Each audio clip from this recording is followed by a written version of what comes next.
In this office chair tier list, we're going to be ranking 30 of the most popular office chairs for 2023. I know some of our opinions have changed since our 2022 tier list, and we've also added quite a few new chairs to this list. I'm pretty sure we've configured some chairs in a way that S tier and better is finally possible. First up on the list is the Steelcase Amia, and this was actually a previous A rank for me. I'm going to go ahead and say S tier now because this chair out of the box is the only chair I've tried that's actually perfect for me. I'm going to have to stick with A tier on this. That was my previous ranking. I think the chair does everything well. I just wish it had a slightly better recline, so that's keeping it from the S tier for me. This has to be the most underrated chair. For about $1,000, this is the most comfortable chair you can get.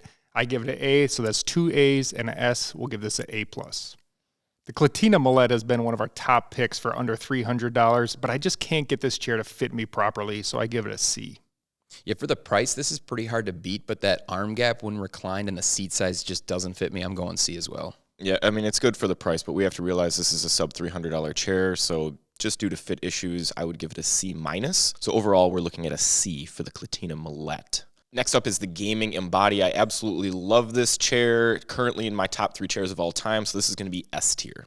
You can't beat the smooth recline of the gaming Embody. The back and seat are super comfortable. This is an S. This is super close to S tier for me. I'm going A only because the upper back support for me sort of rolls my shoulders. Overall, though, this is S tier. The ErgoChair Pro at $500, I'm going to have to go D tier here. This thing is uncomfortable and really comes with a poor warranty. Yeah, I'm going to stick with the D tier. There's just really nothing about the chair that I really love, and it's pretty uncomfortable, a little bit overpriced, so D tier. Yeah, this is just a really overrated chair. I feel like I'm sinking through the seat and hitting the hard frame. So this is 3 Ds, all 3 of us, D tier. The Mavix chair has a really comfortable backrest. I like the flexible lumbar, but I feel myself sinking into the seat too much. This is a C. Yeah, I could say high B or maybe even low A for the Mavix chair, but those warranties and return policies for their products just aren't great. So I'm going C tier. I'm actually going to give the Mavix aiming chair a B. I think it's really comfortable. Also not a fan of the policies, but I am going to keep it in that B tier just because it is so comfortable. Fortunately, this does average out to a C though still. I'm a big fan of the new Haworth Zody. Used it a ton this year. Super comfortable, and I really like how solid the chair feels. A tier for me. I really like the ability to perch in the new Zody chair. I do prefer the thinner backed Fern, so this is just a low A for me. I agree. I think the new Zody is a definite improvement over the classic, but unfortunately, it doesn't quite sit upright enough for me yet. I'm going to go B+ here, and it's going to be B+ overall. The new Branch Verve chair is definitely an interesting one. Unfortunately, I don't think the seat really has much substance, and I hate the armrest. I'm going to go D tier. I actually found the Verve chair to be decent. I like the recline. The back support's okay, but the arms kind of kill it for me, so I'm at a C-. I think this is a cool looking chair, but it doesn't even go high enough for me. So with these few problems together here, we have a D, D, C-. This is a D tier chair. Eurotech Vera has a great built-in lumbar curve, which I really like in that backrest. Not a lot to complain here, but I'll give it a B. I love this chair, and honestly, I could see it easily being an A for me, but unfortunately, I'm not just ranking comfort, so I'm going B+. Yeah, I don't love the armrests on this chair, but everything else is pretty good. If it had a little bit higher build quality, I'd get it in that A tier, but it's a B for me. So overall, this is going to be in the B tier. The Ergohuman Tempurpedic, I love the backrest. I like the headrest, but I can't quite get behind the seat just because of my experience with memory foam in the past. C+ for me.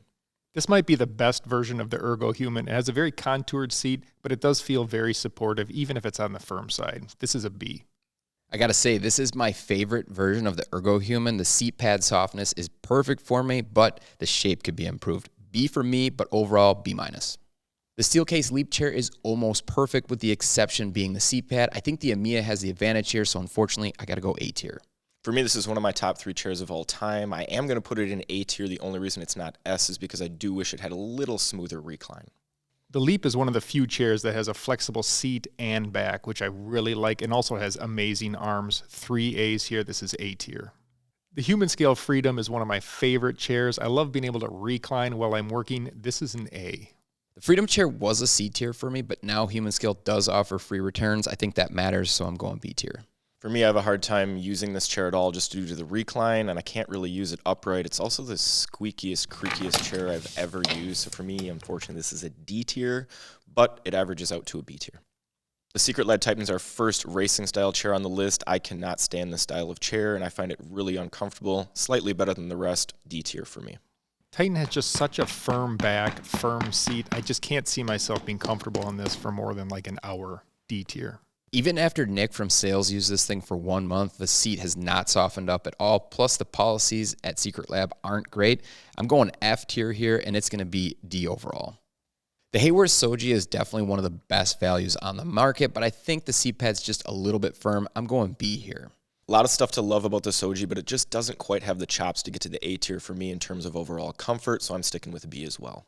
Yeah, this is just a really all-around comfortable chair with really nothing to complain about. So B's all across the board, B tier. The Herman Miller Aeron gives you that perfect suspended feeling and just the best recline in the industry. I give this an S.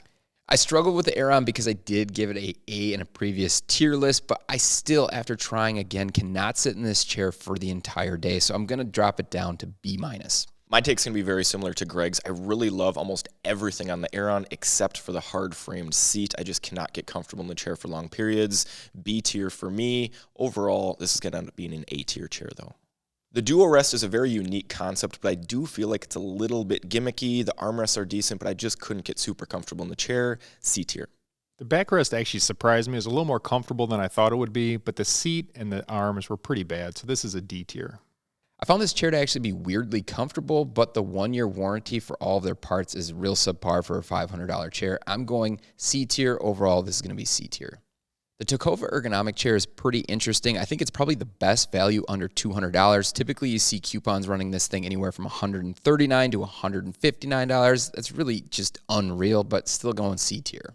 Yeah, I agree. Super good value. I think it's very comfortable, and it's my go-to pick under that $300 range even, but it just doesn't have the chops when it comes to build quality and warranty to get above a C tier, so I have C tier. For me, this seat is a little on the small side, and I feel myself sinking through it a little bit. So even though this is a great value, this is a C for me, giving it a C tier. The Neutral Posture 8000 chair has super nice padding in the seat, backrest, and headrest. I just don't like the recline on this chair, so it's a B. I gotta say, S tier headrest, S tier armrest on this chair, but it's not quite as nice as like the Herman Millers and the Steelcases of the world. B+. I'm right there with Robert. I don't love the recline on this chair, and the backrest curve kind of folded my shoulders in a little bit, so I'm going to be at a C+ on this chair, but overall it's going to be B tier. Next up, we've got the Lamia, the chair that is not a chair. This is a hybrid that Greg created by forming the Leap and Amia together. For me, this is going to be an A+ because I love that Amia seat. If it had a little better recline, this would be easy S tier. I'm going to go A tier for the Lamia. For me, for a chair to hit that S tier, it has to just look awesome too. So when we finally see a production model Lamia, maybe it'll hit that. This is my favorite chair that isn't a chair, and I still use it daily. I'm going God tier here, and I don't care what they said. It's easily S tier. Sidiz T50. If aesthetics was the only ranking factor, this thing would do much better. D tier. I agree with Greg. The chair looks super good, but I don't find it to be really comfortable, especially in the lumbar area, so I'm going to give this a C-. I actually don't mind the backrest on the Sidiz. It's just average comfort for me, so I'll give this a C. So with 2 C's and a D, this is going to be a low C. Next up, the Razer Iskur. This has too restrictive of side bolsters for me, and the backrest has too many problems. D-. This chair is awful, and I still don't understand the lumbar. F tier. Yeah, it's just a worse version of the Titan, and the lumbar is super gimmicky and useless. F tier for me, F tier overall. The IKEA Markus is a super popular option for under $300, and I really love the recline, but I really dislike almost everything else about the chair. D tier for me.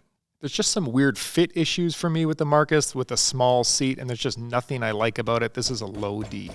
If you ship the Markus from the IKEA store, it is ridiculously overpriced, and it's still uncomfortable. I'm going F tier here, overall D tier. Herman Miller's first real gaming chair, the Vantum, is something that's pretty interesting to me. If they didn't recently lower the price, I'd probably have to put it lower, but I'm going to go B tier here. I just can't get comfortable with the Vantum due to the tiny seat. I really dislike the headrest, and I think the recline could definitely be improved compared to other gaming chairs, so for me, this is a C tier. I actually don't mind the headrest on this chair, but the seat is small and there's too many fit issues for me. I'm going to give this a C, so it'll average out at a C. The All-33 chair, after sitting in this for just minutes, I already felt uncomfortable. I have to go F with this. The assets of this company are currently for sale, and it's still uncomfortable. F tier. I still believe that this is the worst value that you can find in the entire office chair market. F tier from me, F tier overall. Steelcase gesture, slightly different spectrum than the All-33. I love almost everything about this chair. I do wish there was a little bit more padding in the seat in the tailbone area. A- for me. Yeah, I like the seat better on the Leap or the Amia, but I do really like the backrest on the gesture. So this is going to be an A. I got to say, killer arm adjustments, but I don't love the seat pad on it. I'm going B, but with the two other A's, overall, we're A tier. The Secret Lab NeueChair is better than the Secret Lab Titan Evo chair, but I don't think it's as good as the chairs and its price point. Normal office chairs, that is. I'm going C-. It has a decent build, but I just cannot get comfortable in this chair. The seat is bad, and I do not like the arm, so for me, this is a D tier chair. I also don't like the seat on this chair, and I think the lumbar is just super firm, and I'm somebody that actually likes firm lumbar. So I'm going to give this a D with 2 Ds and a C. We're putting this in D tier. Staples Hiken is next. The only good thing I can say about this is it's pretty easy to find and buy. Pretty much everything else I don't like about this chair. I'm going to put this as an F. This chair is awful, everything about it with the exception of its warranty and the adjustments, but again, it's awful, D tier. As I listen to these guys, I'm changing my ranking on the fly from a D- to an F because I do not like anything about this chair. 2 Fs and a D, F tier. The OMS chair is a chair that I believe punches above its weight class when it comes to comfort, especially in the seat. This is one of the thickest, softest seats you're going to find. B tier for me. I also just love the seat on this Yes chair. It has that contoured design, but it doesn't feel restrictive at all. This is a B tier. I have to agree. I think this chair is super comfortable. If there was an improvement in the return policy and the warranty, I'd probably boost it to an A, but I got to go B like everybody else, so B tier overall. The Hon Ignition 2.0 is a very interesting chair. It comes with fairly decent policies, but it is uncomfortable and has a weird crunch to it when you sit in it. I'm going C tier. I actually find the Ignition to be basically the definition of a middle-of-the-road chair. I think it's decent in every area, but it doesn't shine in any of them, so I'm at a C tier. The one thing I like about this chair is you can actually move around and flex the backrest a little bit, but there's too many chairs that are cheaper than I would prefer over this chair. So this is going to be a D tier. So 2 C's and a D puts it in C tier. Next up is the neutral chair, and this chair is ready to give you as much lumbar support as you need. I actually completely collapse it, and it feels just about right. Overall comfortable chair, C tier. Yeah, neutral is weirdly good, but I think its subpar policies, again, are going to drag it down a little bit, especially at $500. I'm going C tier. I know the main attraction of this is that lumbar support, but I do think it's a little bit gimmicky, a little too pronounced for me, but I did like the rest of the chair. I'm at a C tier overall from the three of us. The Haworth Fern with digital knit is going to be my S tier, God tier chair even. I love everything about this chair, and it's my current daily driver. I like the ability to move around in this chair, and it also has a really nice recline, possibly the best looking chair we have in the office. I don't love the arms though, so I'm just going to go A+. In our previous list, this was B tier for me, but I think the digital knit backrest plus the lumbar support gets me all the way to S tier for it. So overall, this is going to be our final chair and another S tier. Hopefully you guys agreed with what we picked. If you didn't, you got to let us know down in the comments. Thanks for watching.